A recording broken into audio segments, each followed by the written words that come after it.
tardes, bienvenidos y bienvenidas a este espacio, a este webinar, este espacio de diálogo, de conversación, de participación para seguir aprendiendo juntos por la mejora educativa y por el bienestar en lo digital, en este caso y en esta ocasión, en el momento que nos encontramos.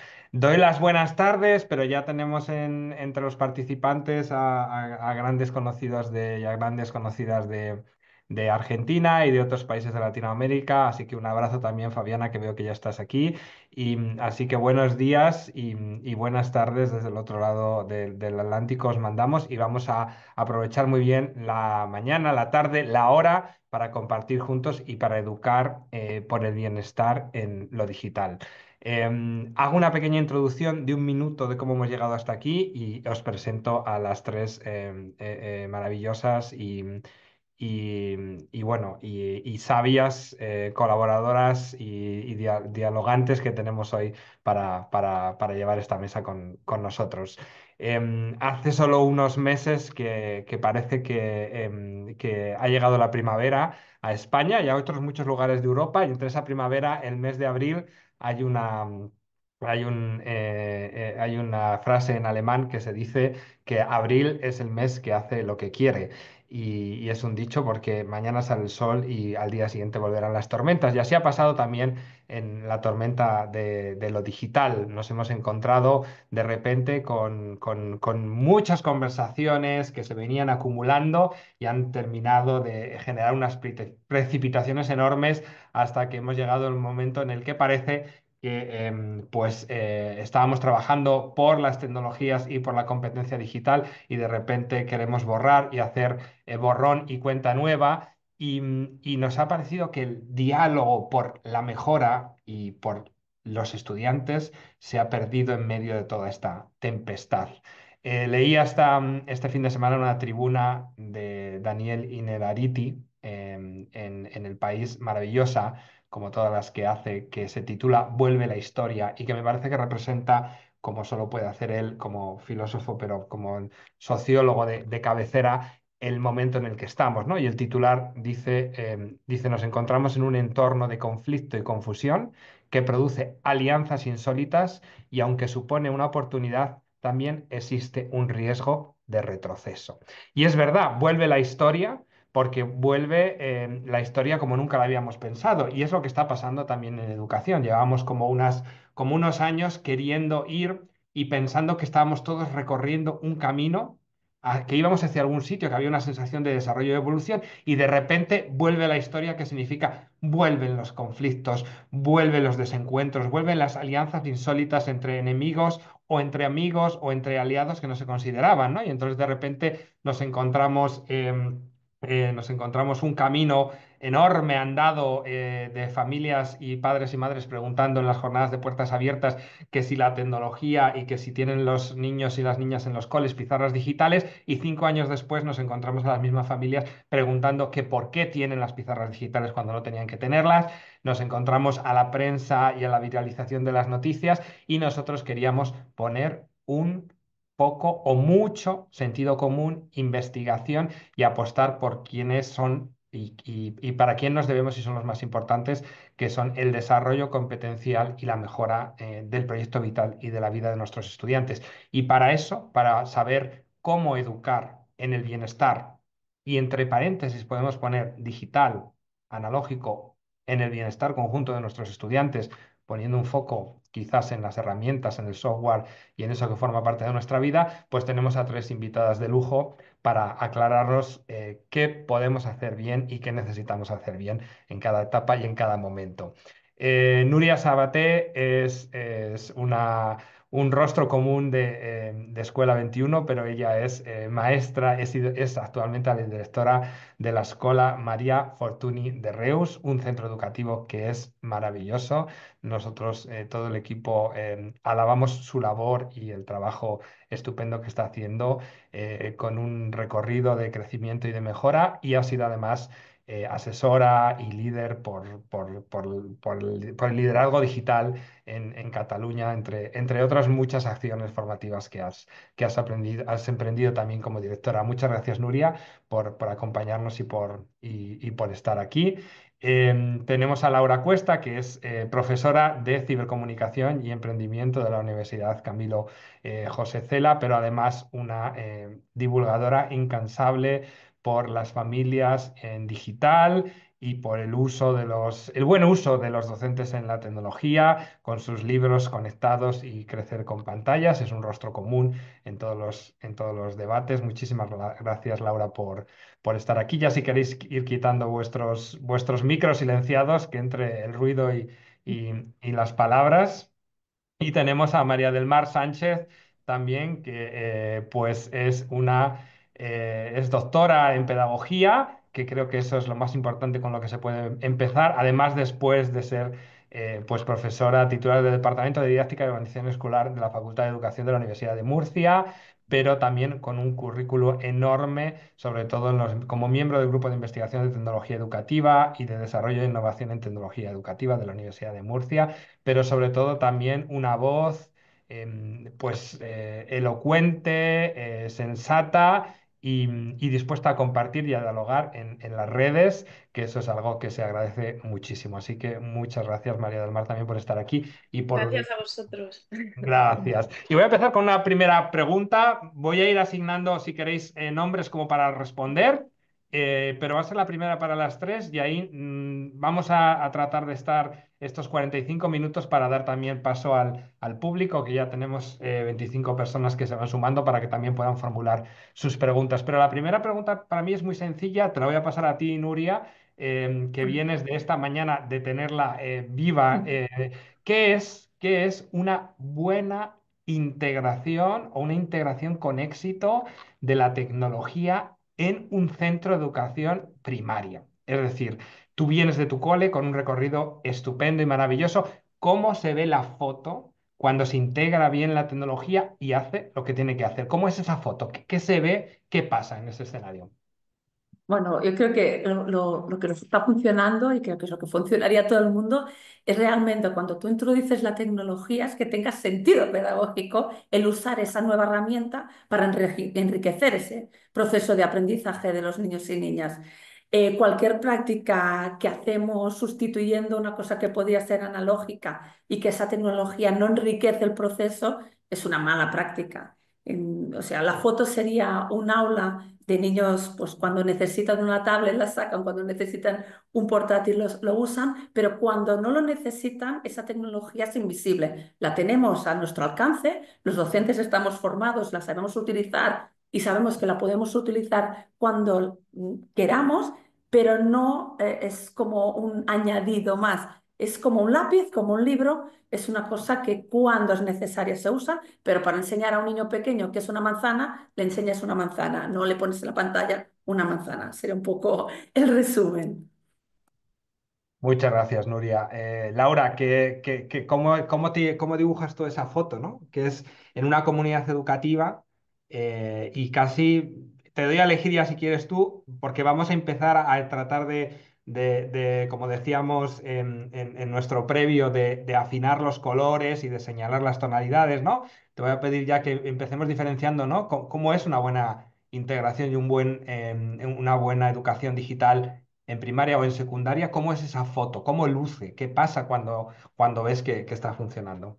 Pues justamente lo que decía Nuria, yo creo que nos tenemos que ir y tenemos que replicar justamente esos modelos híbridos que están funcionando también, donde las tecnologías digitales son absolutamente complementarias al resto de herramientas analógicas en el aula y nunca sustitutivas y se van empleando por el cuerpo docente según las necesidades y como muy bien definía ella, siempre que sabemos, porque las hemos investigado y las hemos estudiado antes de implementarla en el centro escolar, sabemos que o bien van a favorecer un aprendizaje, un mayor aprendizaje de nuestro alumnado, o incluso ya no un mayor aprendizaje, pero sí una mayor motivación por interesarse, por curiosear más lo que estamos viendo en ese momento en el aula con un contenido, con una materia, con una parte del currículum. Entonces, esa forma, ¿no?, de hacer esas estrategias que tienen que estar pensadas con unos objetivos pedagógicos, como siempre, por supuesto, Alude, Marimar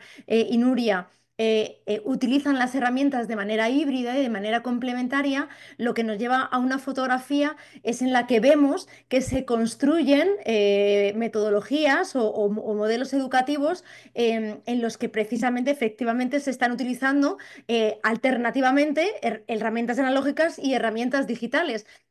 ¿Qué no es esa buena fotografía? Y sí lo hemos visto durante muchísimos años desde que llevamos digitalizando los centros escolares.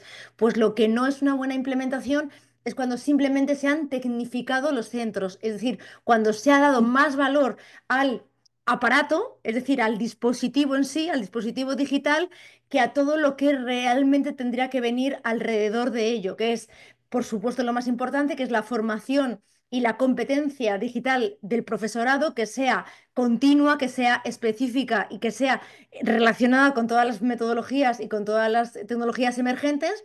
Y por supuesto, en metodología, en didáctica. Es decir, cuando solo nos hemos preocupado de saturar los centros educativos y llenarlos porque podíamos, porque teníamos fondos, porque teníamos recursos, y los hemos saturado de pizarras electrónicas, de PDIs, de Chromebooks, de ordenadores, de tablets, pero lo que no hemos hecho es saber qué hacer con ellos, como muy bien decía Nuria, el no pensar el para qué, el por qué quiero implementar este aparato, este dispositivo, esta pantalla, esta plataforma educativa, y simplemente, pues ya que tenemos aquí un Chromebook, ya que tenemos aquí un ordenador o una tablet, pues bueno, pues vamos a digitalizar los libros, que es lo más fácil que podemos hacer. Entonces vamos a quitar los libros, los digitalizamos y ahora tenemos a los niños pues haciendo así, con el dedo para pasar las hojas del libro, pero no se ha producido ningún enriquecimiento, porque al final está haciendo exactamente lo mismo que hacía con el libro en papel, con el libro analógico. Eso es una fotografía mal hecha. Cuando vemos que en centros como el de Nuria se explica una materia, lo hacen en analógico, se crea un reto con los niños en analógico y se van combinando diferentes herramientas en las que a lo mejor se le pide en el reto que construya algo en analógico, que construyan algo en papel, alguna manualidad, pero que se puedan servir a lo mejor de visualizar vídeos en YouTube, de que luego todo ese proceso lo graben, a lo mejor con sus móviles, para ver cómo ha sido el proceso de realización en conjunto y de esa manera cooperativa. Al final estamos llevando lo que nosotros llamamos, para los más mayores, las narrativas transmedia, es decir, estamos enriqueciendo el proceso educativo del alumnado, y eso es una buena fotografía. Y gracias, Laura. Has abierto muchos temas que he ido recogiendo aquí porque vamos a volver a ellos, pero María del Mar, ¿cómo es esa imagen de ese centro, si quieres, de secundaria que está haciendo una buena educación en lo digital, ¿no? ¿Cómo es esa imagen? Lo de la imagen es una pregunta muy interesante porque de hecho muchos planes de digitalización de las comunidades autónomas imaginaron a principios de este siglo, imaginaron cómo serían esas aulas del futuro. De hecho hay un propio proyecto en el que se llama Aulas del Futuro que tiene, y es muy curioso, ahora si queréis hablamos de él porque estudia mucho cómo la organización de los espacios puede favorecer o dificultar determinadas estrategias metodológicas. Y de hecho, las aulas del futuro, que son aulas con muchísima tecnología, por la propia concepción, ¿no? Los problemas para trabajar en el aula del futuro no son tecnológicos, son didácticos porque tenemos grupos de trabajo muy parecidos al trabajo por rincones que sucede, por ejemplo, en educación infantil, y cuando trabajamos con los centros nos damos cuenta que a veces la dificultad es más didáctica que técnica, ¿no? Entonces la clave está un poco ahí.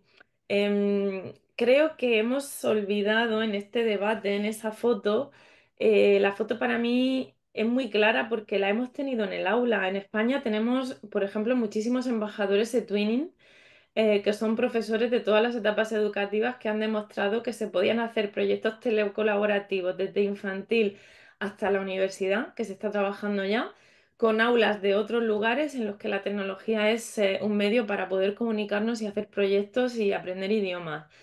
Tenemos profesores que han sido premiados y que son reconocidos a nivel nacional e internacional y tenemos experiencias que cuando yo las cuento la gente se sorprende mucho y tienen ya 20 años. Cuando comenzaron las redes sociales, e Internet era esa especie de claustro virtual, ¿no? En el que la gente... Y llega un momento en el que hay profesores que te cuentan su experiencia y la tecnología desaparece. En el sentido de que tú con lo que te quedas es con la idea tan chula que han tenido, con esa colaboración y con eso que han hecho. Entonces, el aula ideal para mí sería la que utiliza todo tipo de recursos y todo tipo de metodologías, porque tenemos también un debate sobre si es mejor los proyectos o la clase magistral, pero es que todo puede convivir, que tú puedes explicar un concepto en un momento determinado y luego hacer un proyecto, que un proyecto no es mandarle un trabajo para casa, un proyecto es trabajar de otra manera. Y en ese sentido conviven distintas metodologías y distintos recursos. Y el tema es que muchas veces en educación necesitamos recetas. Y no hay recetas, lo que hay es un docente formado que sabe en qué momento tiene que utilizar una cosa, tiene que utilizar otra. Y luego, además de eso, cuando imaginaban esas comunidades autónomas las aulas, pensaban en las mismas aulas, pero con un portátil en cada mesa.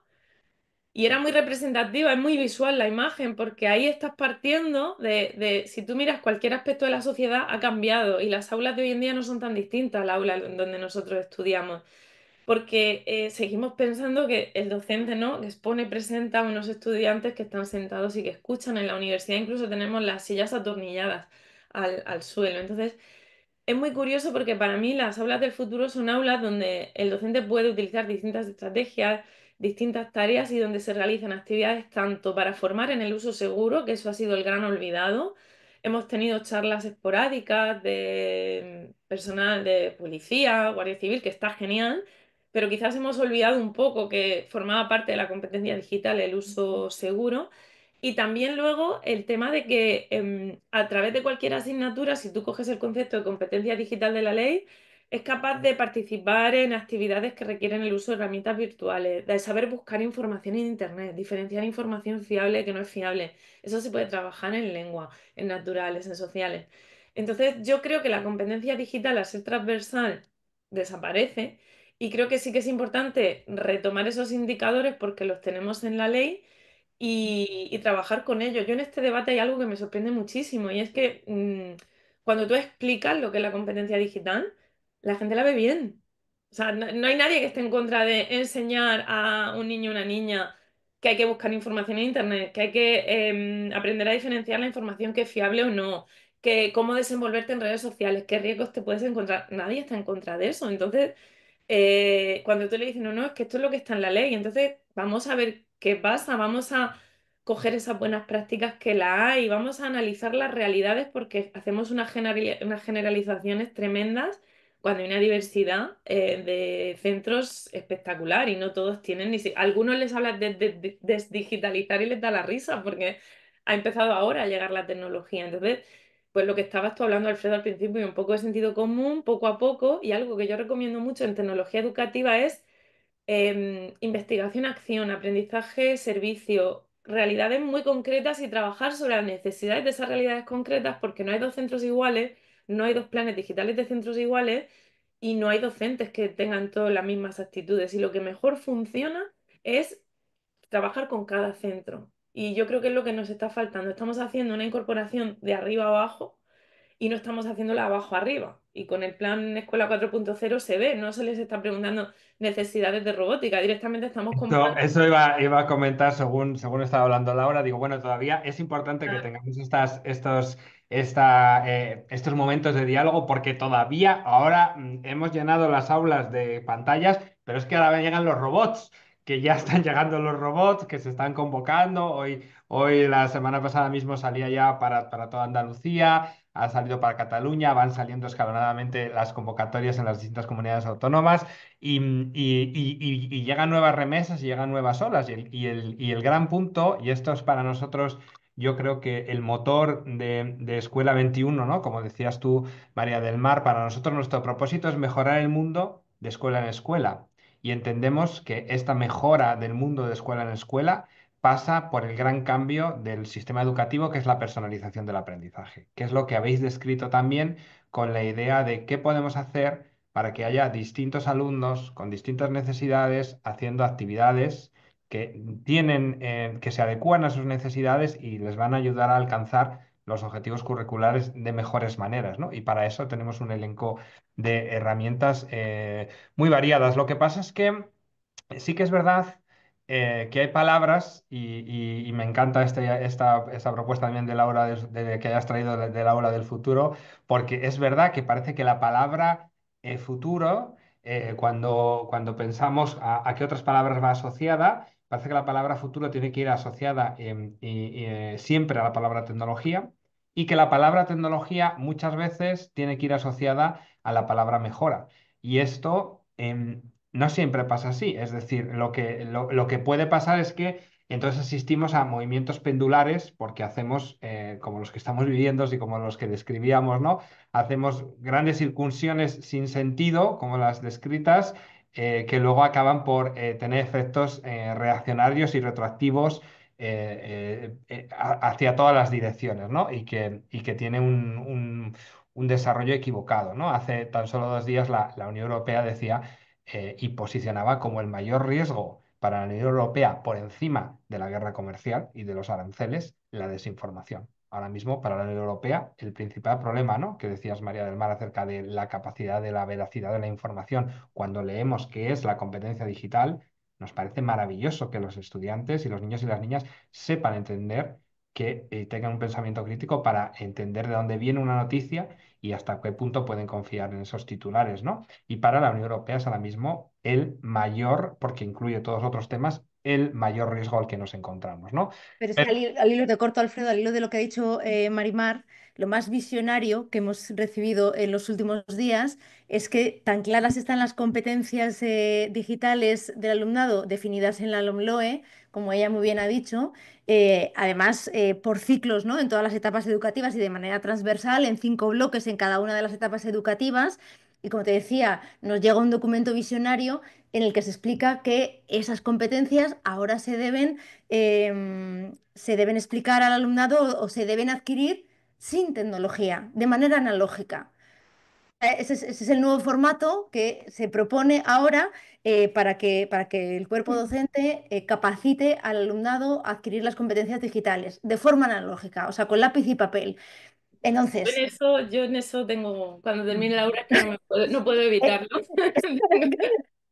Entonces, habrá algunas que sinceramente, obviamente sí, o sea, se puede hablar, se puede hacer una conversación en clase, se puede reflexionar sobre lo que tú decías, sobre los bulos, la desinformación, se pueden poner ejemplos de vídeos manipulados, de audios manipulados, por supuesto, claro que sí, con todos los deepfakes que tenemos ahora, pero hay muchas de ellas que si te vas a verlas, tal y como las estaba describiendo Marimar, y que a priori todo el mundo entiende, familias, docentes, instituciones, no se pueden enseñar al alumnado si no tenemos tecnología en las manos. Y no se puede hacer como nos están pidiendo, además, que lo hagamos de una manera aislada, es decir, 1 hora a la semana de forma colaborativa compartiendo dispositivos, porque así no es la manera de hacerlo de manera transversal en todas las etapas educativas para que realmente sean competentes, porque tienen que salir de cada etapa educativa, de primaria, de secundaria, siendo competentes, nunca mejor dicho, en estas competencias. Y en muchas de ellas,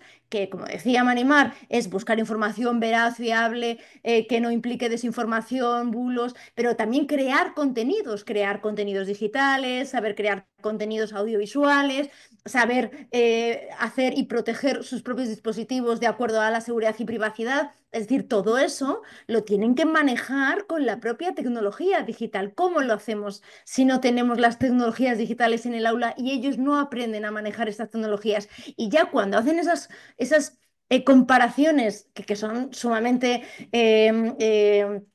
ya no sé ni cómo definirlas, pero demagógicas con los de no les damos un coche antes de los 18 y ya, bueno, ya con lo de las drogas, por supuesto, no me voy a ir. Pero no tiene absolutamente nada que ver, indiscutiblemente, porque voy a hacer tenemos ya que la formar. pregunta, ya que estamos Lo está llegando. deseando, Mar. Ahora voy a hacer la pregunta ya, es la pregunta del millón. empiezo por ti, Nuria, porque lo tienes de esta mañana también, ¿no? Como decíamos, es decir, ¿a qué edad es adecuado, vamos a utilizar la palabra adecuado, introducir Adecuado. la tecnología, entendiendo como tecnología un dispositivo, sea tablet o ordenador, enfocado para el trabajo? Vamos a dejar los móviles por ahora, porque esto también es muy importante, porque hay objetivos curriculares, hardware, software y etapas madurativas. Entonces, ¿a qué edad se puede trabajar con una herramienta digital, ordenador portátil, ordenador de mesa, tablet? ¿Para qué? ¿Con qué tiempo? ¿Qué dirías tú, Nuria? ¿Cómo empezamos? Es como todo, que yo creo que no hay una edad exacta en sí, porque también cada niño tiene un nivel madurativo muy distinto. Y aquí entraríamos que la tecnología nos puede ayudar en muchos momentos con niños pequeños a entender algunos conceptos que son muy complejos para ellos, poniendo un vídeo, escuchando una canción, entrando de otras maneras, con niños recién llegados de otros países, pues con algún material, ¿no? Más adecuado a su realidad. O sea, muy complejo, creo, lo de poner una edad exacta. Sí que es verdad que la sobreexposición, todos estamos de acuerdo en que no es buena, pero puntualmente que en un aula infantil se use una tablet, entiendo que en infantil no necesitamos tener exposición a pantallas prácticamente, pero sí que en algunos momentos puntuales nos ayuda a que entiendan mejor cosas que les cuestan y a veces nos ayuda hasta que alguna persona que nos está ayudando en un proyecto, porque ya pienso en lo que tenemos aquí en el cole ahora, pues no podía venir la científica y hicimos una videollamada con los chicos y no pasa nada, es una herramienta que nos ha mejorado ese proceso, que es lo que vamos diciendo y creo que debe de ser nuestro mantra, a lo que nos mejora y nos sobreexponemos a los niños y además nos ayuda a estimularlos un poquito porque estén más atentos, no es malo. Entonces, yo creo que una exposición súper puntual en aulas de infantil no es mala. Sí que es mala el hacer un uso excesivo de la pantalla porque además a nivel cognitivo no es ni bueno. Pero a partir de los 6 7 años, nosotros ya empezamos a trabajar. Ellos a veces documentan su proceso en el aula o en las cajas de aprendizaje o fuera en el pasillo. Tenemos herramientas como puede ser una cámara, puede ser, no sé, la misma tablet que salen al patio porque están haciendo un proyecto de aves. Pues si estamos observando las aves y les tenemos que hacer una foto, es bueno que sepan utilizar esta tecnología, aunque tengan 7 años, ¿no? O grabar un vídeo donde están explicando. Tenemos un proyecto chulísimo de booktubers, por ejemplo, que lo hacemos a partir de tercero. Hay niños pues, que explican a los otros niños qué libro les ha gustado y es una manera de hacer de manera muy atractiva el que otros niños quieran leer esos libros. O sea, no pondría una fecha porque tienes que conocer tu contexto, los niños que tienes delante, su nivel de madurez, pero también entender que puntualmente el uso de tecnología no tiene por qué ser malo, nos puede ayudar mucho con niños con dificultades de aprendizaje. Bien, siempre acompañada de un profesional, nunca de manera individual. O sea, me entendéis, ¿no? Un poco, pero la Sí, por tecnología supuesto, entendida sí, como... sí. O sea, no tenemos que tener niños delante de una pantalla todo el día, faltaría más, eso creo que todo el mundo estamos de acuerdo, pero un Navibot parece una tontería, pero en niños con autismo, por ejemplo, o niños con otras capacidades, les va bien el uso a veces de un pequeño robot que me está hablando, que me está, ¿no? A nivel comunicativo. Hay muchas experiencias de éxito. Y ahora pienso, yo tengo la suerte de ser de la Asociación Espiral y tenemos los premios Espiral, donde cada año descubro un buen uso de tecnología en infantil, primaria y secundaria que ni me había planteado. Lo importante, lo que decíamos antes, la parte pedagógica, la didáctica, lo que estamos haciendo, que esa herramienta nos enriquece, genial, pero me cuesta el poner una fecha, es decir, catalogar, pues mira, de 3 a 6 pueden usar 1 hora y media la tablet. Es una tontería, es como en casa. Sentido común, los niños que van en carrito con un añito no deberían de tener un móvil delante. O sea, es cosas un poco que deberían de ser, lo que decía, sentido común, que es el menos común de todos los sentidos muchas veces, pero dentro de un marco pondría el hecho de que puede haber puntualmente en infantil un poco de tecnología. A partir de cuando ya tienen la lectoescritura un poco ya más inserida a partir de segundo, tercero, empezamos nosotros, hablo en el caso de mi escuela, en el uso ya de, porque estamos en proyectos de Twinings, Erasmus y tal, nos tenemos que comunicar, pues hacemos vídeos, lo mandamos, hacemos alguna pequeña carta ya en digital y a partir de quinto y sexto, nosotros hacemos un uso más regulado de la tecnología, pero es que, claro, ellos tienen su plataforma, suben su contenido, lo validamos, se autoevalúan también, nos ayuda la tecnología a seguir, que ellos mismos sigan su proceso de aprendizaje y tengan como sus metas que se van cumpliendo de una manera mucho más visual y que nos facilita mucho el trabajo a los maestros. Usamos, yo qué sé, muchas herramientas tecnológicas que a lo mejor no usan ellos, pero en el aula están, que ayudan al docente a personalizar el aprendizaje, que es lo que decías un poco, es donde tenemos todos el foco puesto porque la diversidad en el aula cada vez es más real y sin recursos es muy compleja, la tecnología nos ayuda. No sé, a ver qué dicen mis compañeras, pero a mí me cuesta mucho el calendarizar, decir que en tercero Sí, les toca una hora de pantalla. es muy complejo y bueno, ahí ha salido, creo que es un tema, es un tema crucial, de hecho ya ha salido todo el informe, ¿no? Que mandó también el ministerio acerca de cómo, cuándo y hacer esta integración. Pero voy a hacer la misma pregunta a María del Mar, pero algo cambiada y es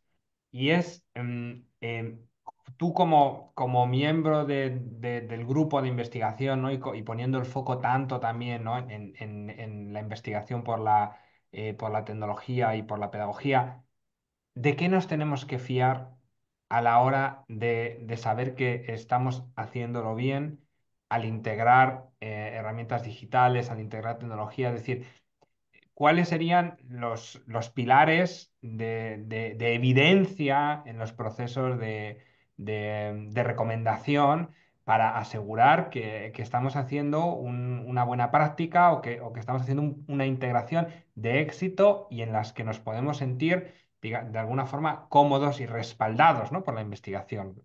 Yo creo que hay muchos docentes que ahora se ven, como decíamos, en jornadas de puertas abiertas o no, simplemente en reuniones de final de curso y de comienzo de curso, tratando como de defender precisamente cómo lo están haciendo bien, ¿no? Y cuáles son esos pilares de por qué funciona y por qué se toman estas decisiones. ¿Qué recomendarías tú a todos estos docentes que además nos están escuchando?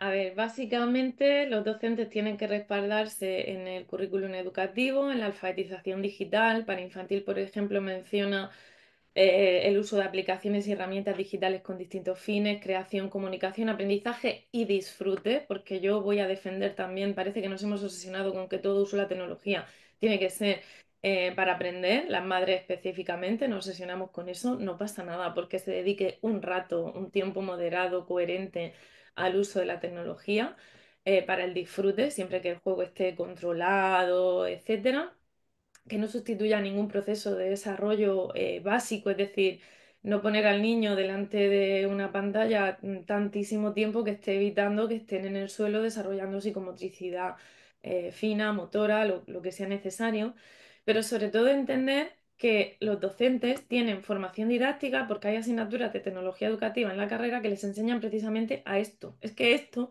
es lo que trabajamos nosotros.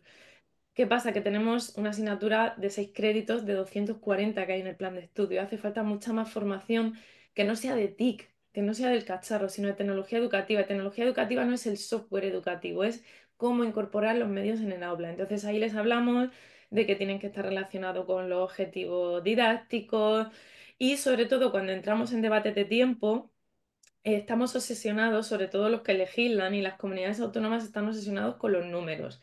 Y mucha de la investigación que se hace del área médica y neurocientífica está obsesionada con números.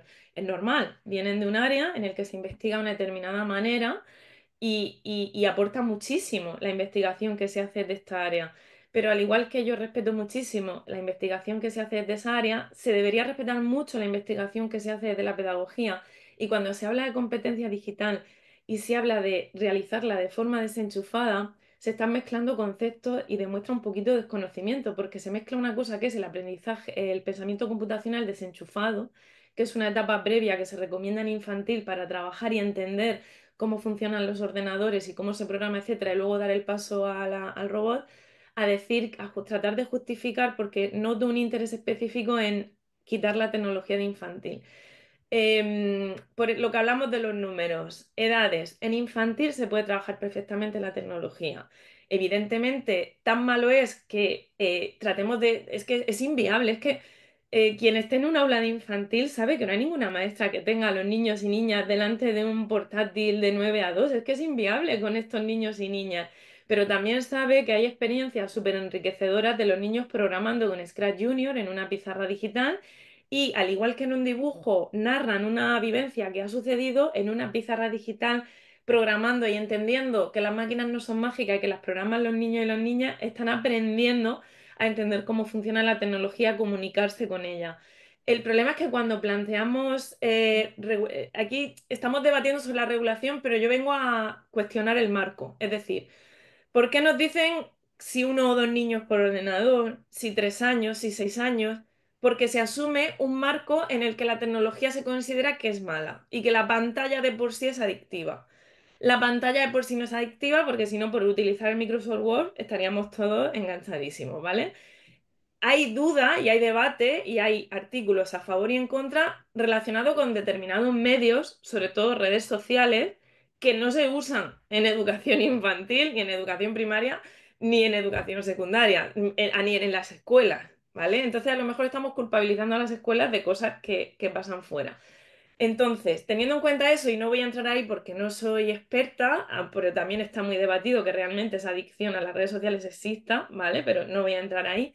Si hablamos de educación infantil de un uso justificado, hay experiencias maravillosas y yo os puedo poner ejemplos fantásticos de la región de Murcia, como Olga Catasús, Salomé Recio, que podéis entrar en sus blogs, que son maestras que algunas están ya jubiladas, que sus niños de infantil vinieron a la facultad y enseñaron a programar a mis estudiantes de universidad y que les enseñaron cómo funcionaba un robot y que utilizaban, hacían experiencias de aprendizaje-servicio y buscaban información en la pizarra, que era un sitio en el que ellos interactuaban y no solo estaban sentados viendo vídeos de canciones, sino que los niños utilizaban la pizarra digital para crear. Entonces, creo y defiendo firmemente que se puede trabajar desde educación infantil, en educación primaria, secundaria y universidad, con sentido, con cabeza, cumpliendo la ley, sin sustituir ningún proceso de desarrollo básico. Se puede hacer porque lo he visto. Entonces, cuando uno ha estado en esas aulas y lo ha visto y ha visto las habilidades que han desarrollado los niños y además hay investigación, hay un estudio en la Unión Europea,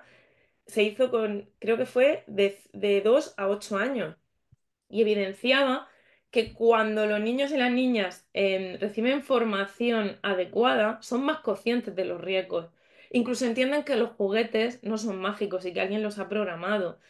Entonces, creo que todo con cabeza y bien planteado se puede trabajar. Entonces, el problema es partir del extremo de nada, de todo. No, no, tan mal estaba pasar todo por un portátil como ahora decir los portátiles fuera. Tiene que tener su sentido y tenemos que confiar en que tenemos profesionales formados y que las comunidades también se gastan muchísimo dinero en la formación continua también de los docentes. Entonces creo que en este vaivén que tú dices, Alfredo, hay que posicionarse en el punto medio y defender la valía de los profesionales que tenemos y las buenas prácticas que tenemos, porque es que se nos olvida que la tecnología voy a contar esto muy rápido y ya doy paso que no quiero colapsar, pero el lunes tuvimos el apagón y entonces, claro, hemos vuelto a ser felices porque ya no tenemos tecnología y los niños jugaban en la calle. Es cierto, los niños jugaron esa tarde en la calle. Y una de las cosas que yo viví en primera persona es como los niños, una niña cogía un papelito y decía, a ver qué tarde no tenemos actividad extraescolar y podemos coincidir todos. La tecnología a veces pone en comunicación a los adolescentes porque no les damos espacios, ni momentos, ni creamos ciudades amigables para poder ejercer esa presencialidad que decimos que tienen que tener. Entonces, ¿es la tecnología o es el mundo que vivimos? A lo mejor es el mundo que vivimos y la tecnología lo que hace es poner en comunicación y evitar que estemos aislados, ¿no? Se nos olvida con el COVID lo que nos ayudó. Entonces, son los malos usos de las tecnologías son problemas sociales. Los tenemos los adultos. Cuando tú les preguntas a los niños y a las niñas, te dicen, mis padres son los primeros que están todo el día con el móvil. Entonces, vamos a prohibírselo a ellos, a regularlos en ellos, en vez de reflexionar sobre el uso que hacemos como sociedad y establecer que a lo mejor ellos son los que vienen a salvarnos porque van a tener la educación digital que nosotros no tuvimos. Creo que nosotros no somos el mejor ejemplo de cómo utilizar la tecnología.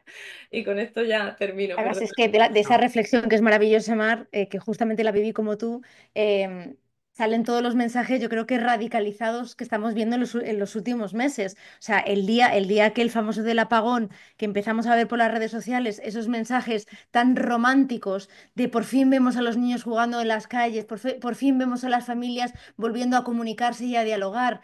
De verdad, o sea, los padres y madres que quieran y que quieren, de verdad conversan. Los niños de verdad juegan también en las calles y también salen y están con sus iguales y tienen relaciones interpersonales.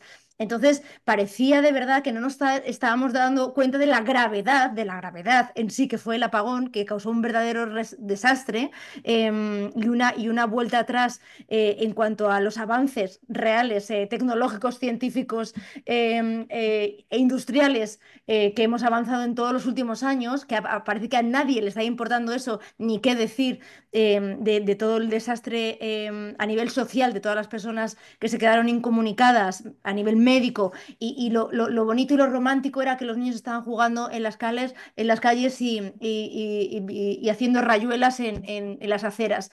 Entonces, de verdad, yo creo que estamos confundiendo mucho a padres y madres con estos mensajes como por supuesto la última documentación que ha lanzado la organización de la Asociación Española de Pediatría, cuando nos dice que de 0 a 6 años, incluido el periodo lectivo, o sea, cero pantallas, nada de pantallas porque ningún uso es seguro. O sea, no puedes decir a una familia que ningún uso de la tecnología es seguro. ¿De qué tecnología? ¿De qué pantallas no es seguro ningún uso de 0 a 6 años? ¿De qué estamos hablando? ¿No puedo ir al cine con mi hijo de 4 o 5 años a ver una película al cine? Eso es perjudicial, le va a causar un derrame cerebral, es inseguro que les lleve al cine, que disfrutemos tiempo en familia eh, como es yendo a ver una película.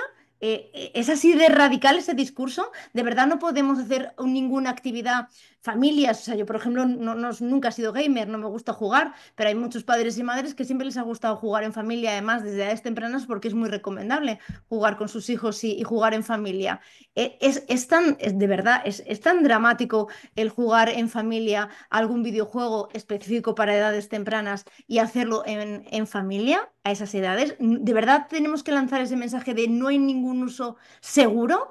Entonces vamos a lanzar mensajes que sean realmente comprometidos con la seguridad y privacidad y la protección de los menores. O sea, vamos a utilizar o no vamos a utilizar las tecnologías en edades tempranas con eso que entendemos digital, no vamos a enchufar a los niños, no vamos a empantallarles, pero no podemos decir que no hay ningún uso seguro de 0 a 6 años, incluyendo el periodo lectivo, porque es que lanzamos esos mensajes, los lanzamos a toda la ciudadanía y nos quedamos tan panchos. Es muy peligroso lo que estamos Vamos a entrar, diciendo. Laura, al punto más caliente de la gestión de la tecnología, pues yo creo, como ha dicho algo María del Mar muy bien, que es que creo que nadie se ha hecho, no se ha creado ninguna edición utilizando el Word para escribir una carta de presentación en primaria. Quiero decir, eso no es, eso está comprobado que no genera una aprensión a sentarse delante del ordenador a ninguna edad a escribir constantemente una carta, porque la puedes hacer en papel o en Word, pero en el fondo va a algo más profundo que es la escritura y no tanto la herramienta con la que usemos. Y vamos a ir hacia el otro dispositivo, que es el gran dispositivo en el que sí que estamos viendo, ¿no? Por lo que decíamos, por toda la confusión que se genera, ¿no?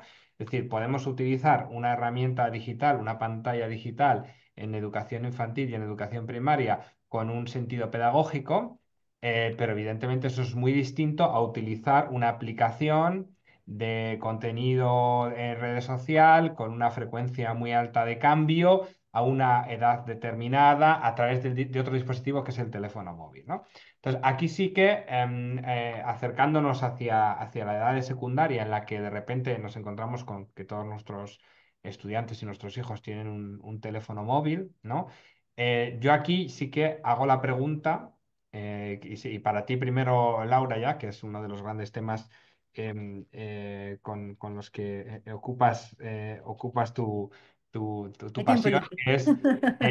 es que evidentemente, bueno, estamos viendo que la legislación va hacia, lo dejamos fuera, pero, y aquí recurro y recupero uno de los ejemplos de María del Mar, tiene un artículo estupendo, Manuel Javois, que dice, que se titula Nuestro apagón, y que dice que es responsabilidad de uno disciplinarse, no la del Estado fracasar, ¿no? Que es cuidado, no romanticemos la ausencia de la tecnología, Eso es porque, porque duró solo unas horas. porque duró solo unas horas. Si llega a durar 2 días, vamos del caos. Nosotros necesitamos, y es bueno que vivamos con la tecnología, pero es responsabilidad nuestra y del sistema educativo entre sus funciones de competencia digital, disciplinar y educar para, como decíamos, no solo disciplinarse, sino también por un bienestar, ¿no? Entonces, pero esto es el gran tema que es entre los educadores y las familias, las escuelas y las familias, ¿no? Entonces,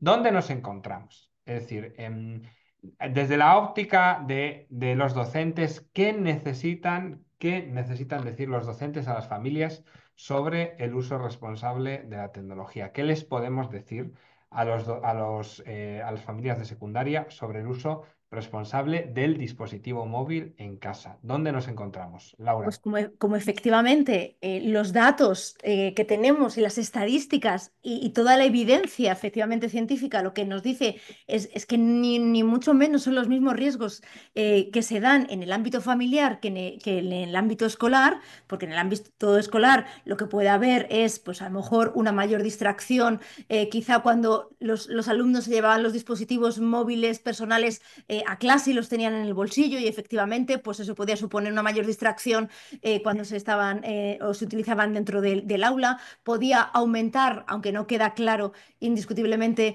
que podían servir para un aumento de casos de bullying, ciberbullying porque se grababan. Pero en el caso de la tecnología y de los grandes riesgos o exponenciales daños a los que pueden verse sometidos los niños, niñas y adolescentes, se dan en el ámbito familiar. ¿Por qué se dan en el ámbito familiar? Porque a vez estamos adelantando más la entrega de dispositivos a los menores. Sabemos que los smartphones se están dando ya ahora en la época de las comuniones, es decir, a los 9 10 años, se sitúa la media a los 10,6 años, se están entregando dispositivos con conexión a Internet, es decir, un smartphone, ni siquiera un móvil, sino un smartphone, tabletas mucho antes, a los 3 4 años, y lo peor de todo, sin ningún tipo de supervisión familiar. Es decir, prácticamente, según también los estudios, solamente el 43% de las familias, padres y madres, están haciendo una mediación parental y tienen instalado algún tipo de control parental que les ayude a supervisar, a controlar, a poner normas y límites, a bloquear webs, keywords, para realmente controlar que sus hijos no puedan acceder a contenidos inapropiados, que no puedan acceder personas con fines ilícitos a ellos. Entonces, lo que tenemos que explicarles es que, por un lado, es una corresponsabilidad, por supuesto, de las familias, del centro escolar y en general de toda la sociedad, pero el primer agente que tiene que educar y formar a sus hijos, porque es ya una obligación dentro de la patria potestad, es de las familias, de los padres y madres, que dentro de nuestra obligación ya en la educación se encuentra ya la educación en el entorno digital, de formar ya no nativos digitales, que ya lo hemos desmitificado, sino a ciudadanos digitales que van a vivir en una sociedad digital. Por supuesto, como sabemos, Alfredo, que esto no siempre es viable. ¿Por qué? Porque no todos los padres y madres tienen los mismos recursos, porque no todos los padres y madres tienen las mismas competencias, porque por conciliación no todos los padres y madres tienen el mismo tiempo de poder hacer este acompañamiento en la alfabetización digital de sus hijos. Como vemos que no todas las familias son iguales y por eso tenemos, igual que en la escuela, no todo niño toda niña es igual y es un mundo. Al final el centro escolar se tiene que convertir sí o sí en el espacio, en el único espacio referente y seguro para poder formarles en estas competencias. Porque si no, lo que haremos es que en todas estas familias más vulnerables y de colectivos más vulnerables, lo que vamos a dejar es un espacio, una generación que no va a poder formarse porque sus familias no pueden acompañarles, orientarles y supervisarles, no pueden darles esa formación. Ojo, No digo que no tengan tecnología, ¿eh? Porque muchas veces me dicen, Laura, es que las familias justamente de contextos más vulnerables son los que más tecnología, efectivamente, son los que seguramente antes entregan smartphone a sus hijos, son los que seguramente entregan las consolas antes a sus hijos, pero sin ningún tipo de educación, formación y acompañamiento. Por tanto, es el centro escolar el que haga esa formación y educación en el uso seguro, consciente, crítico y responsable de la tecnología. Por ello, no podemos sacar esta educación de la escuela, porque si no, como siempre digo, estamos aumentando la brecha social y digital y estaremos dejando a toda una generación fuera del sistema. Entonces, este es el gran peligro que estamos a punto de cometer si realmente sacamos la formación tecnológica del buen uso, como decía Mar antes, del uso seguro, de la privacidad, de la desinformación, de los bulos, del cómo proteger tus dispositivos. Al final son recursos tanto técnicos como emocionales para hacerles usuarios críticos con el uso de la tecnología. Y como eso, tenemos que garantizar que vaya a todos los niños y niñas independientemente de la titularidad del colegio e independientemente del contexto socioeducativo en el que se encuentre su barrio. Laura, te voy a recoger el testigo. Decía Mariano Fernández Enguita que con este tema, ¿no? Para defender precisamente esta postura, decía que aprender a ser competente en lo digital al final tiene tres barreras o tres posibilidades que al final todas volvían a decir que era el centro educativo quien tenía que hacerlo, porque está la conectividad, el dispositivo y la competencia. Y cualquiera de estas tres, si falla, estamos ya, es decir, si no tienes ni conectividad y no tienes dispositivo, ni competencia, pero puedes tener todo lo demás y aún así no tener competencia digital para criarte así en familia. Estamos a 10 minutos para cumplir con nuestra hora de diálogo. Sé que el tiempo pasa volando y es muy corto. La tecnología tiene muchísimo, muchísimo potencial. Nosotros en Escuela 21, el curso pasado, trabajamos con 50 centros educativos acerca de una mejora de la evaluación, que es un tema que no tendría que tener una vinculación directa con la tecnología, cómo los docentes aprenden a mejorar y a crecer para evaluar mejor. Y entendíamos, trabajando en educación secundaria, que el potencial para la autoevaluación, la coevaluación, la heteroevaluación, con las herramientas de los buenos docentes y las buenas prácticas, como decía María del Mar, de los docentes haciendo maravillas, nosotros, es decir, que dos estudiantes entre sí, a través de un portátil, puedan darse feedback y que un docente pueda recibir una rúbrica de una calificación competencial organizadita de mi propia autoevaluación, de la coevaluación, de distintas tareas de distinta naturaleza que realmente están personalizando el aprendizaje, eso lo agiliza muchísimo la tecnología. Si tuviéramos que hacerlo con papeles, sería una locura trabajar de esa forma en el aula, ¿no? Entonces, tenemos muchísimas posibilidades. Vamos a dar, quiero dar un tiempo para las preguntas, pero os pido a vosotras un mensaje para los docentes por el bienestar digital. Vuestro titular antes de responder algunas preguntas a los docentes que están aquí, que nos están siguiendo, que están preocupados por educar en ese crecimiento y qué se puede hacer, qué es lo que es necesario hacer para estar seguros de que estamos educando bien por su bienestar digital. Mar, te toca. Pues yo les animo, a ver, va a quedar un poco raro esto, pero animarles a cumplir la ley. Que claro, Muy que bien. básicamente porque está bien. Y si no podemos cumplirla, reivindicar qué necesidades tenemos. Creo que estamos en lo del dedo y la luna, nos estamos haciendo las preguntas equivocadas, porque lo que tenemos que preguntarnos y preguntarles es qué apoyo necesitas, qué tipo de formación necesitas para que, por ejemplo, esos robots ahora no se queden en un armario. ¿Vale? Entonces yo creo que cómo convertir ese plan digital de centro en un instrumento que sea más allá de algo que presentar a inspección y que sea un documento valioso y vivo en el centro, cómo transformar el sistema, los horarios y toda la carga lectiva que tienen para poder realmente tener esa compañía y que la mejor innovación, mi consejo es que la mejor innovación está en las cosas más sencillas, la codocencia es una de las mayores innovaciones que yo creo que existen, entrar en el aula de al lado, compartir espacios formativos, cómo más se aprende, visitar el cole de enfrente, ver lo que están haciendo allí, las redes de buenas prácticas, seguir, crearte ese PLE que se estaba de moda hace algunos años, ¿no? Ese entorno personal de aprendizaje de docentes que aportan, ¿no? Que debaten, pero que sobre todo construyen y aportan.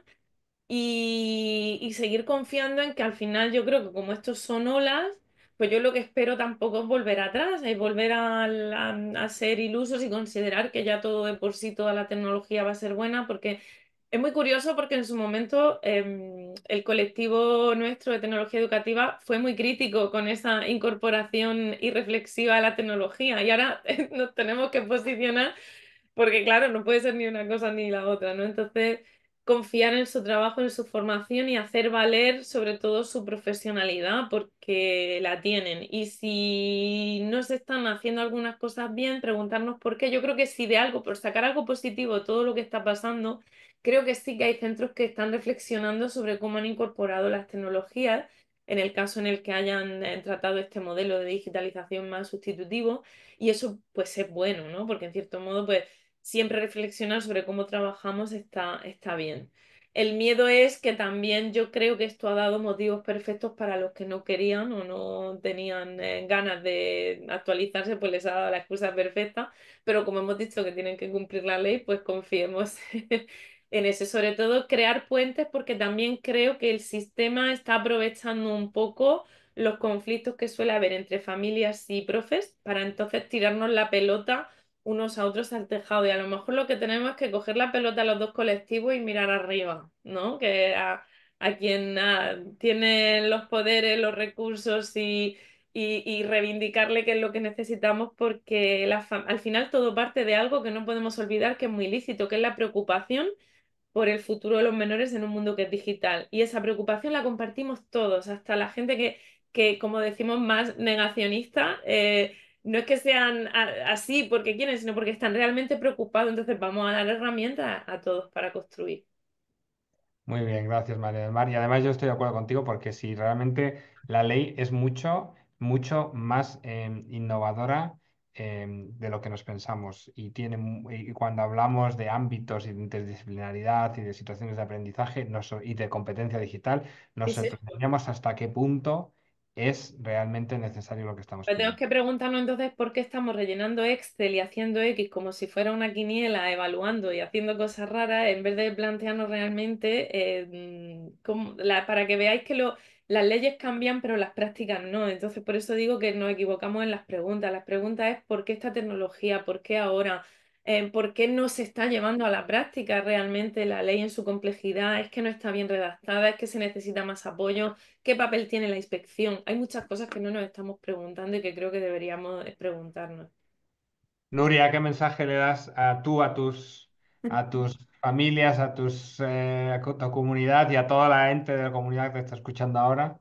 Sí, aparte de todo lo que han dicho las compañeras, que lo suscribo todo, un poco la palabra equilibrio, que tenemos, yo qué sé, yo tengo la suerte también de ser madre de dos niños de 13 años que están en esa época tan divertida a nivel tecnológico, aún no tienen redes porque no les pertoca, pero sí que ya tenemos dispositivos en casa. Equilibrio, dar ejemplo, tanto como docente como familia. Y luego nosotros lo que nos ha funcionado bien en la escuela es hacer un poco de escuela de padres, el hablar las cosas abiertamente, el explicar eso, herramientas de control parental, herramientas o simplemente les explicamos una cosa que fue genial, fue pasarles un decálogo del buen uso de un dispositivo móvil. A la que ellos una familia decide dar un dispositivo, sea una tablet, sea un portátil, sea un móvil, a su hija o hija, hay unas cosas que les debe de decir, como que, por ejemplo, el dispositivo es de los padres, no es del niño. El que tú lo vas a supervisar. O sea, hay como unas cuantas cosas que creo que cuando se los hemos planteado a las familias de nuestro centro, les ha hecho cambiar esa mirada de ver la herramienta como un posible problema a una manera de tener una conversación muy, muy, muy enriquecedora con sus hijos e hijas sobre el tema de la tecnología que tanto les preocupa a los familiares, ¿no? No sé, creo que es la escuela generar estas oportunidades de que ayudemos también a las familias, sobre todo las que más lo necesitan, en ese camino de ir acompañando a nuestros jóvenes niños y adolescentes, creo que es un papel bonito de hacer si estamos formados también. ¿Eh? La parte de formación creo que también es clave porque los profesores y la escuela tampoco lo tienen que hacer todo ni responsabilizarse de todos los problemas de la sociedad. Pero en estas pequeñas cosas que son fáciles, podemos ir ayudando. Un poquito sería esto, la palabra equilibrio también. Muchas gracias, Nuria. Y Laura, tu mensaje. Pues mira, yo creo que los docentes somos profesionales que no solamente vomitamos contenidos a nuestro alumnado, yo creo que somos unos profesionales que estamos ahí para un poco para prepararles para la vida que van a vivir y esa vida va a ser no el presente o el pasado que vivimos nosotros, sino el futuro que van a tener que vivir ellos. Entonces les tenemos que preparar con diferentes herramientas. Algunas serán, como he dicho antes, algunas herramientas serán técnicas, otras serán emocionales, pero tenemos que hacerles competentes para esa vida que les va a tocar vivir, tanto a nivel social, personal, profesional y parte de esa vida indiscutiblemente va a ser digital y conectada. En lo que más tenemos que incidir, por supuesto, es en esa alfabetización mediática e informacional, como tú muy bien decías. Les tenemos que hacer pensar, les tenemos que hacer reflexionar sobre todo lo que se van a encontrar a partir de ahora en un mundo tan sumamente infoxicado que tenemos ahora, que nos viene la información además por múltiples canales, en el cual además les va a costar cada vez más el saber qué contenido es veraz y cuál no, a través de la, bueno, pues de la manipulación, ¿no? De todas estas herramientas emergentes como pueden ser la inteligencia artificial. Tenemos que hacer a unos alumnos que sean realmente críticos, fomentar más que un pensamiento crítico, una actitud crítica ante la vida. Por eso es importantísimo, como digo, no solamente con el empleo de la tecnología en sí, tenemos que insistir que sean alumnos que lean, que sean alumnos que piensen, que sean alumnos que reflexionen para prepararles al máximo para esa vida independiente, esa vida crítica y esa vida libre que van a tener que vivir cuando se hagan jóvenes adultos. Y yo creo que es nuestra responsabilidad como docentes y también como padres y madres. Muchísimas gracias, Laura. Estamos en el tiempo de descuento, pero quiero lanzar las preguntas que nos han pasado los participantes desde Argentina y desde Corrientes. Nuestro Adrián Resiale nos hace dos preguntas. Le voy a tomar la primera porque la segunda se parece mucho a la que hace otra compañera también. Y dice Adán, muchos de los problemas denominados de conducta o tecnológicos en las aulas en realidad son problemas de didáctica y de formación que es una de las primeras cuestiones que ha salido en el diálogo, pero muchas veces también de motivación, de actitud del profesorado. Ya tiene su tiempo, pero ¿qué consideran del modelo de TPAC? ¿Sigue diciendo cosas hoy? ¿Sería recomendado? ¿Hay algún otro modelo que ayude a la integración tecnológica? ¿Qué pensáis acerca del modelo TPAC y si tenéis alguna otra propuesta de modelo también? María del Mar, Nuria. El modelo TIPAC es ya un referente tradicional en tecnología educativa de Punsa y Mirza y considera los tres conocimientos básicos que tiene que disponer un docente para incorporar la tecnología en el aula.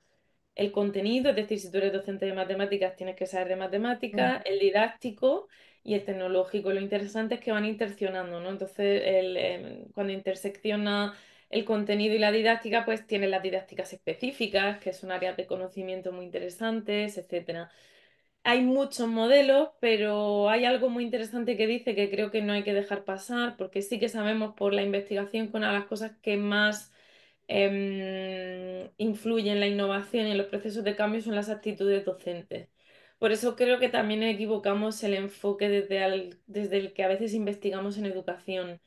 La educación no es un laboratorio, un aula no es un laboratorio, el control de las variables es muy difícil. Entonces, hay ámbitos científicos que nos aportan muchísimo y hay paradigmas experimentales que nos aportan mucho, pero estamos olvidando los estudios de caso, la investigación-acción, la investigación basada en el diseño y nuestra experiencia nos dice que ahora mismo son los que mejor funcionan porque trabajas con la realidad, con los docentes, con la información concreta de ese centro, ¿no? Y a partir de ahí también se construye teoría y a partir de ahí también se encuentran evidencias. Entonces yo creo que ese enfoque es muy interesante. Por supuesto, yo no soy objetiva, creo que la formación inicial en tecnología educativa es absolutamente insuficiente. Estamos hablando de 240 créditos, solo 6. Sucede lo mismo con la educación inclusiva, teniendo en cuenta la diversidad que tenemos ahora mismo en las aulas. Creo que también ha habido en la formación, se mueven modas, entonces se pone de moda la gamificación y hacemos cursos de gamificación, se pone de moda ahora la IA, pues hacemos IA, ¿no? Y se nos olvida la tecnología educativa como disciplina de la didáctica, ¿no? Entonces, creo que el TIPAC es válido, creo que es un planteamiento muy interesante, que hay un montón, pero creo que tenemos que aterrizar un poquito más en cada escenario, en cada contexto y cómo abordar cada centro sus procesos de cambio, teniendo en cuenta que son como son organizaciones con dinámicas de poder, equipos directivos, los que trabajáis con centros lo sabéis. Entonces, creo que hay que incluir la evidencia que se sabe de la investigación que trata de generalizar, por supuesto, pero luego hay que trabajar también con otros enfoques mixtos, cualitativos, de investigación-acción, que traten de cambiar cada una de las realidades, porque sabemos que es lo que funciona. Muchas gracias. Y tenemos otra pregunta de Sandra Toboso, que uno con también con otra misma que hace Adán, que dice, ¿cómo debería ser el acompañamiento a los centros educativos para integrar la tecnología de forma significativa y que no acabe en una gramática agotada acerca de lo que funciona o no en tecnología, ¿no? ¿Quiénes deben hacer ese rol de acompañamiento? ¿Cómo debe ser ese acompañamiento a los centros para que integren bien la tecnología, que estamos hablando de la formación permanente del profesorado, ¿no? ¿Qué pensáis, Nuria o Laura? Sí, bueno, la formación personalizada, igual que lo que pedimos a los niños, ¿no? Queremos en el aula personificar, pues en los centros tiene que ser personificada. Aquí en Cataluña, cuando vino el boom, ¿no? Como en todos los sitios, supongo, nos vino toda la misma formación para todos los docentes de todos los centros, que el café para todos sabemos que no funciona. Había gente súper preparada que se aburrió mucho, otros que les costaba, fue complicado. Por lo tanto, una formación para el centro, si puede ser, y si puede ser aún más especializada en centros grandes, mejor. Y luego aquí nos está funcionando la figura del mentor digital, ahora se llaman 4.0, porque ya han pasado ya a profesionalizarse más en acompañarnos en el tema de la robótica, pero nos está viendo el tema de tener personas que te mentorizan, que vienen de una manera periódica al centro, que te acompañan. Es un poco también lo mismo, nos están personificando un poco y en función de nuestras necesidades nos van dando más o menos este tipo de formación, la formación, le llamamos FIC, la formación interna de centro, pienso que es la que más funciona y nutre todo el que me he muteado, es la que nos acompaña y hace que sea coherente lo que pasa en un centro educativo, que puede ser muy distinto del centro de al lado porque tenemos realidades muy diferentes. Muchas gracias, Nuria. Tenemos otra pregunta de Sandra y aprovecho porque va para ti, Laura, y así ya retomamos también, ¿no? Dice, retomando lo que comentaba sobre la importancia de acompañar a las familias en el uso educativo, ¿cómo podemos llegar realmente a ellas?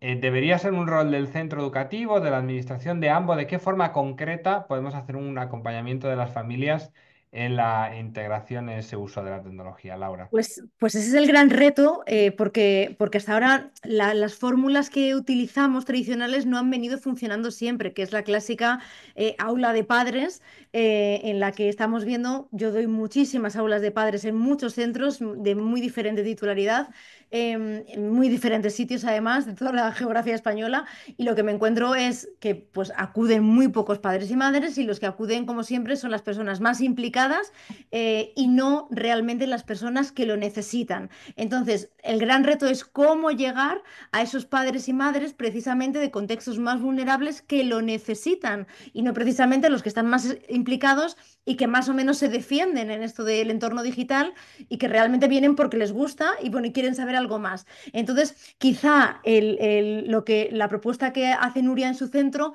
yo es una de las cosas que proponía cuando trabajaba en el comité de expertos que estuvimos trabajando en el 2024, es hacer ese más concepto de escuelas de padres. Es decir, vamos a integrar a los padres y madres en la comunidad educativa, es decir, no hacer de vez en cuando, ¿no? Una vez al mes, una charla o una aula de padres, intentando ver si la pongo a las 3:30 o a las 5:30 o a las 6 para ver cuál es la mejor hora de conciliación, sino integrarles mucho más en la comunidad educativa, buscando mejores fórmulas de comunicación entre el cuerpo docente y los padres y madres para que realmente se sientan integrados.